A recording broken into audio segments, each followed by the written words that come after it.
Hi friends, మేము తీర్థయాత్రలకు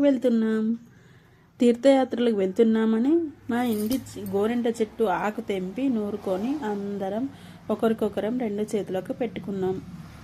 ఎలా ఎర్రగా పండిందో చూడండి ఎలా ఉందో. గంగలో స్నానాలు చేసి దీపాలు వదిలాము. దర్శనానికి వెళ్ళేటప్పుడు మొబైల్ లేదు, బస్సులోనే పెట్టి దర్శనానికి వెళ్ళాము.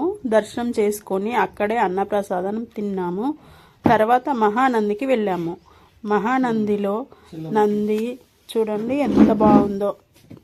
ఇంకో పెద్ద నంది కూడా ఉంది, బాగుంది.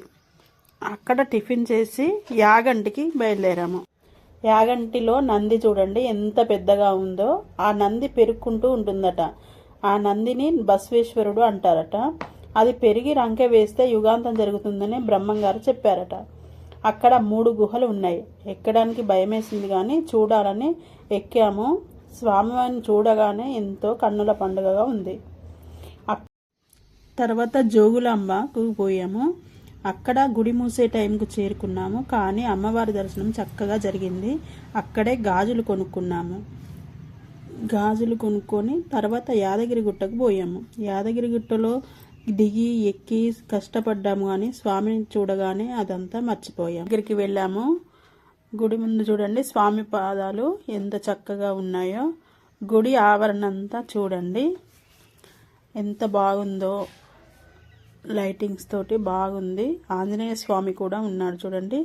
నామాలు, శంకు చక్రం చూడండి. నీళ్ళలో విష్ణుమూర్తి చూడండి. చూసినా కొద్దీ చూడాలనిపించే తీరుగా ఉంది.